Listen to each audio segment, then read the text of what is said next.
Our story began in the 70s when our parents immigrated from Brazil to the U.S. They forged close bonds with another couple who had also recently moved to Dallas, and our families became inseparable. Born just 4 days apart, my wife and I were practically raised together. Our families had no extended relatives in the U.S., so we became each other's family. We shared countless memories, vacations, weekend barbecues, and Sunday church visits. We were best friends, joined at the hip, as my mom used to say. Our connection deepened over the years, and we eventually discovered love together at the age of 13. It was a mature relationship given our age, but being best friends made the transition seamless. We continued our journey through college, got engaged in '94, and tied the knot in '95. Love unfolded beautifully as we welcomed our first daughter in '98, followed by two more daughters in 2000 and another in 2002. It felt like a dream, happiness and contentment at its peak. However, the recent revelation about my wife's affair has shattered this idyllic picture. Learning about it when the other guy attempted to end his life added another layer of complexity to an already tumultuous situation. I used to read stories here and feel fortunate, thinking I'd never find myself in such a predicament. But life had other plans. I'm sharing this now, a bit drunk and emotional, so forgive any errors or if this seems incoherent. It's a painful process, and I'm grappling with a mix of emotions. I appreciate your understanding and support during this difficult time. The life we've built over the years seemed like a dream, comfortable living, multiple properties, and biannual vacations. Our intimate life was vibrant, exploring each other's kinks and expressing our love daily. It was an idyllic picture until this year, when subtle changes began creeping in. I noticed her spending more time working, always on her phone. Intimacy waned, replaced by arguments over issues that never bothered us before. She became distant, and despite discussing it, attributing it to the stress of the year, something felt off. Even our daughters sensed the change. Last week marked the turning point when I couldn't deny that something was very wrong. Just 5 days ago, my brother-in-law's younger brother, 36, attempted to end his own life, a shocking revelation for everyone who knows him. It's puzzling because he didn't exhibit any signs of depression or distress, making it even more surprising. Given our close relationship with my brother-in-law's family, the news hit us hard. The incident was a close call, as he was found in his garage with the car running. Fortunately, they are optimistic about his recovery, expecting him to make a full recovery. What adds to the complexity of the situation is my wife's unusual behavior throughout this ordeal.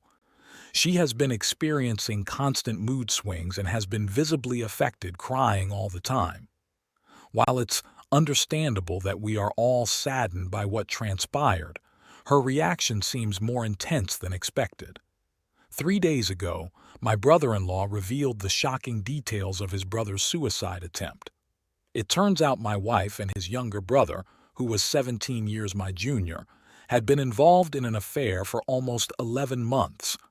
The situation escalated last week when he tried to convince her to leave me, and in the aftermath, he attempted to end his own life.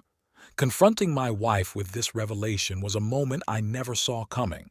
I desperately hoped my brother-in-law was wrong, that this was some terrible misunderstanding.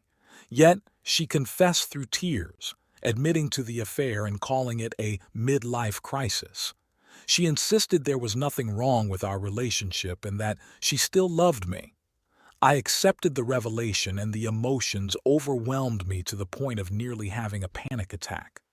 I didn't know how to process everything, so in a moment of intense confusion and hurt, I packed a bag with some clothes and just stormed off. Driving away for 8 hours, finding myself in Memphis without a clear destination, was a desperate attempt to escape the turmoil that had consumed my world. I checked into a hotel, trying to distance myself from the chaos, but the constant buzzing of my phone betrayed the reality I was trying to escape. The news that my wife had shared our painful situation with our daughters only intensified the humiliation. I can't bring myself to respond to their desperate calls and messages, retreating into a shell of isolation. For the past 2 days, I've drowned my sorrows in 2 bottles of wine and a bottle of whiskey. The tears won't stop, and I feel utterly lost. The mere thought of my wife, someone I've known since she was just a day old, makes me sick to my stomach. We shared a lifetime, our first picture together when she was just 2 days old. Now the foundation of that shared history feels shattered. What did I do wrong? It's a question that haunts me. I believed in us, in the life we built together. Now everything is unraveling, and I'm left grappling with an overwhelming sense of betrayal and confusion. The barrage of missed calls and unread messages only adds to the cacophony of my thoughts. I can't escape the pain, and I'm struggling to make sense of the road ahead. I made the decision to sober up and head back home on the 23rd. My mental state was far from stable. Knowing it wasn't safe for me to drive, I ended up hiring someone to take me back to Dallas. My sole focus upon arrival was to see my daughters and my dogs. I consciously avoided everyone else, craving the comfort of my family.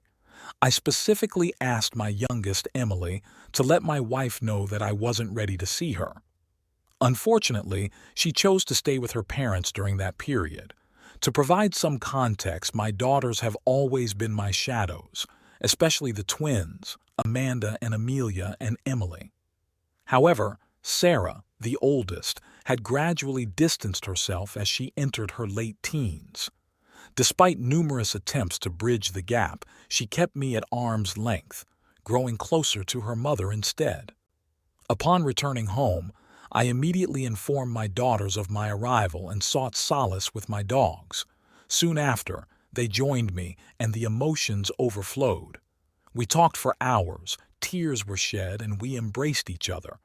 The girls were genuinely shocked by their mother's actions, and our conversations took a turn into unpleasant territory as they voiced their discontent. The focus shifted to their mother, with them expressing their newfound perspective on her. It was a whirlwind of emotions, and they didn't hold back in sharing their disappointment. It was a bit overwhelming to witness my daughters processing the situation and grappling with their changing perceptions of their mother. It was a surreal experience hearing my daughters speak so critically about their mother, especially Sarah, who had always adored her.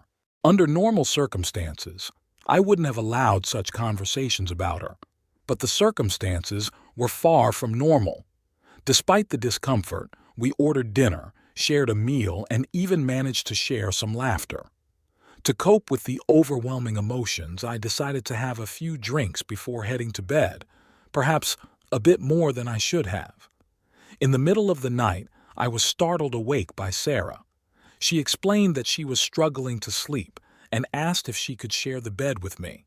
This request was surprising, considering she had been a sick child, diagnosed with leukemia at the age of 3.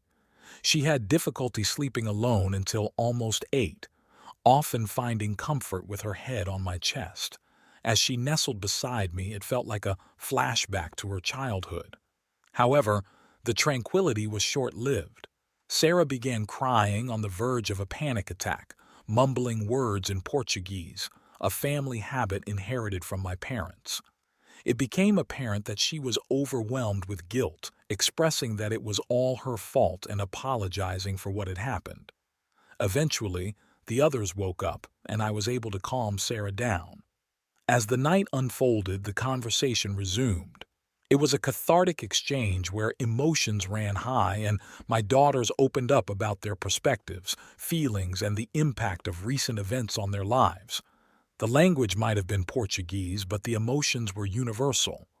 It was a night of unexpected revelations and shared vulnerability, bringing us closer in our collective struggle to make sense of the situation.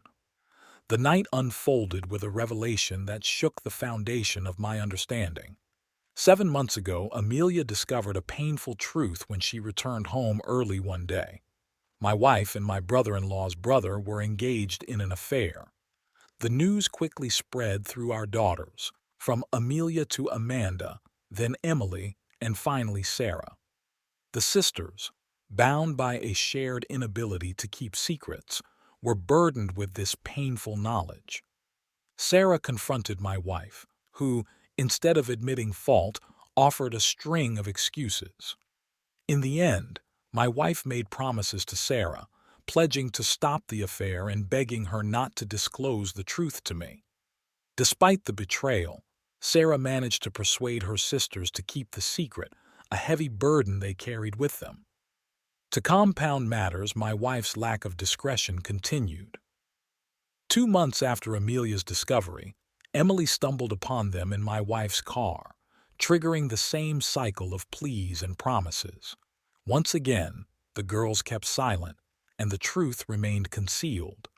The emotional weight of these revelations became palpable as the girls, now united surrounded me, their tears and hugs creating an almost overwhelming atmosphere. As the pieces fell into place, I began to understand the potential motives behind my wife's actions. My parents had considerable wealth, while hers did not. Throughout our parenting journey, I tended to spoil our children, causing disagreements between my wife and me. Despite our past discussions on the matter, my wife went against our agreement this year. She gifted Sarah a new car in June and bought an apartment in Boston for the twins 2 months ago, both without consulting me.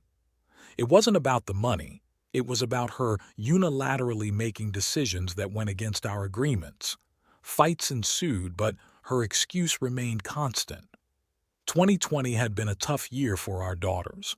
I confronted my daughters, asking if their mother's sudden generosity was an attempt to buy their silence, to which they responded they did not want to hurt me.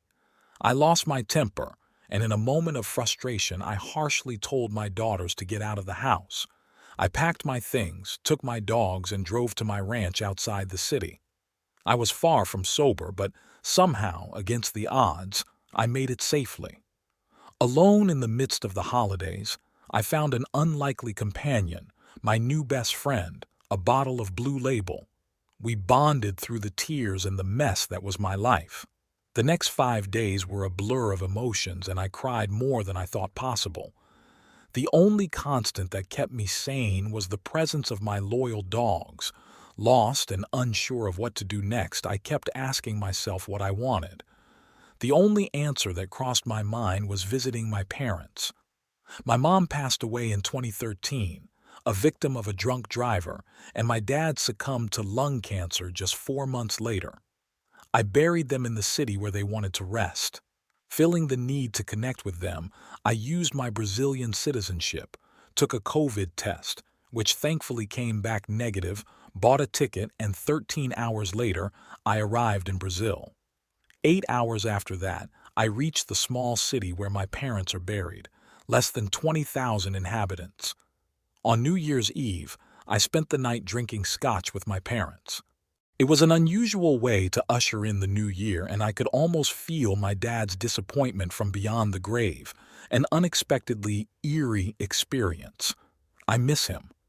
Amidst the chaos, my phone buzzed incessantly with calls and texts from everyone.